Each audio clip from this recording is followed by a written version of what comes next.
Hello viewers, it's me Kulsum Ahmed. आज हम पढ़ेंगे प्रोडक्शन पॉसिबिलिटी कर्व के बारे में। तो प्रोडक्शन पॉसिबिलिटी कर्व क्या है? ये एक ऐसा कर्व है जो हमारे प्रोडक्ट्स की प्रोडक्शन के बारे में हमें बताता है कि जो हमारे पास अवेलेबल रिसोर्सेज हैं, अगर हम उस अवेलेबल रिसोर्सेज का मैक्सिमम इस्तेमाल कर रहे हैं तो कितनी हद तक हम प्रोडक्शन कर सकते हैं और कितने आइटम्स हम ज़्यादा से ज़्यादा प्रोड्यूस कर सकते हैं। तो इसमें हमने दो हमारे पास एक्सिस हैं। एक एक्सिस पे हमने रखना है कार की प्रोडक्शन को, दूसरे पे रखना है हमने कंप्यूटर की प्रोडक्शन को। और हम ये अज्यूम करेंगे कि ये कर्व जो है वो कॉनकेव टू रीजन होगा। कॉनकेव टू रीजन का मतलब है कि जैसे जैसे हम प्रोडक्शन बढ़ाते हैं हमारा फ़ायदा बढ़ना चाहिए और नुकसान कम होना चाहिए।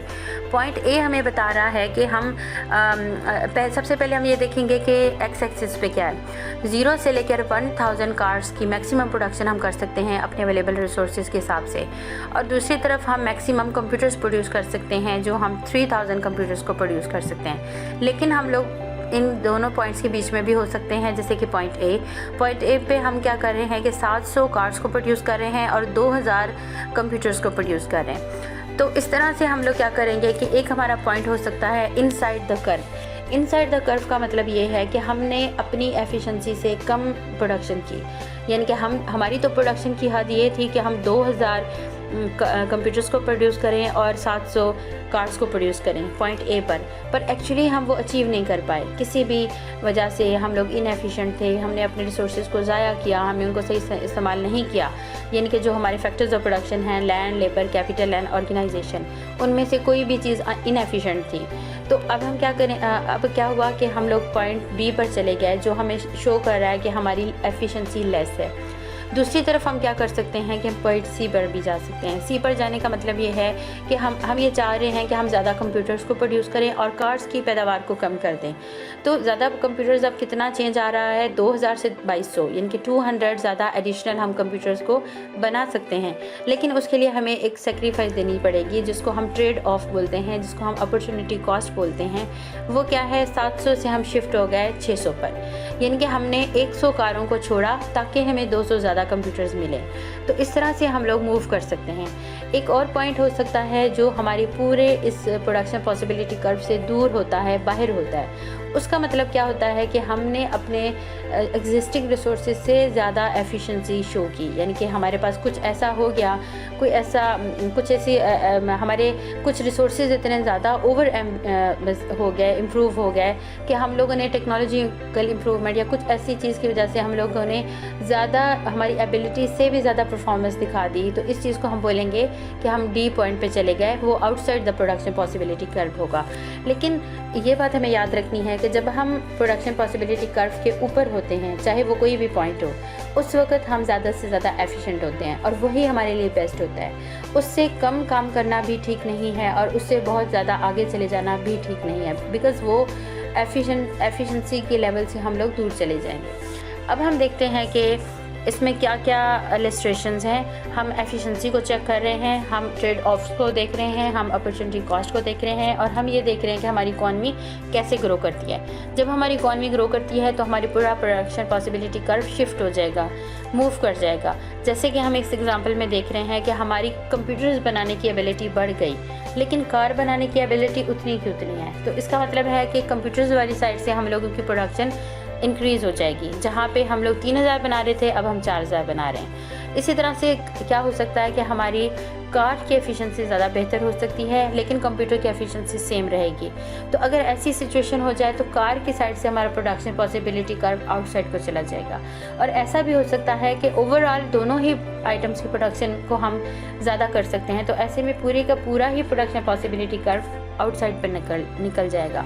तो ये था हमारा प्रोडक्शन पॉसिबिलिटी कर्व। अब हम देखते हैं कि हमारे पास एग्जांपल है जिसमें हमने 5 बंडल्स दिए और हमने ऑटोमोबाइल्स एंड फोर्कलिफ्ट्स को लिया। तो अब हम क्या करेंगे? सबसे पहले इस डाटा को प्लॉट करेंगे, लेकिन देखते हैं कि इसमें से कौन कौन से क्वेश्चन हैं जो हमें देखने चाहिए। शो दिस डाटा ग्राफिकली, वो तो हम ग्राफ्स में कर लेंगे। Upon what specific assumption is the production possibility curve. तो पहला क्वेश्चन है अजम्पशंस के बारे में। दूसरा क्वेश्चन है if the economy is at point C what is the cost of 1 more automobile, यानी कि अपॉर्चुनिटी कॉस्ट या ट्रेड ऑफ को हमने देखना है। Of 1 more forklift, explain how the production possibility curve reflects the law of increasing opportunity cost. तो ये भी देखना है। उसके बाद है if the economy characterised by the production possibility table and curve were producing 3 automobile and 20 forklifts, what could you conclude about it's use of available resources. ज़ाहिर है कि अगर वो कम परफॉर्म कर रहा है तो हमने रिसोर्सेज को सही से इस्तेमाल नहीं किया। फिर है question, what would production at a point outside the production possibility curve indicate, what must occur before the economy can attain such a level of production. तो कर्व से बाहर निकल गए तो वो तो हम एफिशिएंसी से कहीं और ही पहुंच गए, बिकॉज उसमें हम लोगों को इकोनॉमिक लॉस भी हो सकता है। अब हमने दो साइड्स पे हमने ग्राफ को ड्रॉ किया। एक साइड पे हमने फॉर्कलिफ्ट्स को लिया, दूसरी साइड पे हमने ऑटोमोबाइल्स को लिया, और हमारा ग्राफ जो है वो कॉन्केव टू ओरिजिन है। और ABCDE पॉइंट्स को हमने प्लॉट कर दिया। X पॉइंट हमें शो कर रहा है less efficiency, Z point show कर रहा है ओवर एफिशिएंसी। तो ओवर एफिशिएंट होना भी सही नहीं है। एग्जाम्पल्स को अजम्पशंस को हम देखते हैं। टेक्नोलॉजिकल रिमेन कांस्टेंट, अगर हम एक प्रोडक्शन पॉसिबिलिटी कर्व पर रहेंगे तो हमने जूम करना है कि भाई हमारी टेक्नोलॉजी में चेंज ना आए, क्योंकि टेक्नोलॉजी में चेंज आएगा तो आप किसी और प्रोडक्शन पॉसिबिलिटी कर्व पर पहुंच जाएंगे। रिसोर्सेज आर फुली यूटिलाइज्ड, ये भी हमने देखना है कि हाँ भाई हमने रिसोर्सेज को सही से इस्तेमाल किया। और उसके बाद हमने देखना है सिर्फ 2 चीज़ें हम प्रोड्यूस कर सकते हैं। उसके बाद देखना है resources are not equally efficient for all types of goods, किसी चीज़ को हम ज़्यादा अच्छा प्रोड्यूस कर सकते हैं, किसी चीज़ को हम कम कर सकते हैं। अगर हम ज़्यादा की तरफ जा रहे हैं या कम की तरफ, तो इस चेंज को हम बोलेंगे marginal rate of technical substitution, कि हमने क्या लेना है, क्या खोया और क्या पाया। तो इस सारे हम प्रोसेस को ऐसे देखेंगे। If we move from bundle C to D, तो हमने 9 फॉर्कलिफ्ट्स को छोड़ा और उसके बदले में हमें 2 ऑटोमोबाइल्स मिले। तो ये था उसका डिफरेंस। प्रोडक्शन पॉसिबिलिटी कर्व हमें law of increasing opportunity cost बताता है। इसका मतलब है कि अगर हम एक से दूसरे की तरफ स्विच करते हैं तो हमें बेनिफिट ज़्यादा होना चाहिए, हम अच्छे के लिए मूव करें। उसके बाद है प्रोडक्शन पॉसिबिलिटी कर्व ऐसी जगह पर था एक्स एक्सिस पे, वो था इनसाइड द PPC कर्व, तो वो शो करता है लेस एफिशिएंसी को। इसी तरह से दूसरा था Z पॉइंट जो शो कर रहा था ओवर यूटिलाइजेशन ऑफ रिसोर्सेज को। तो अंडर यूटिलाइजेशन भी ठीक नहीं है, ओवर यूटिलाइजेशन भी ठीक नहीं है। तो ये था मेरा आज का लेक्चर, और अगर आपको पसंद आए तो please like share and subscribe my channel. Thank you.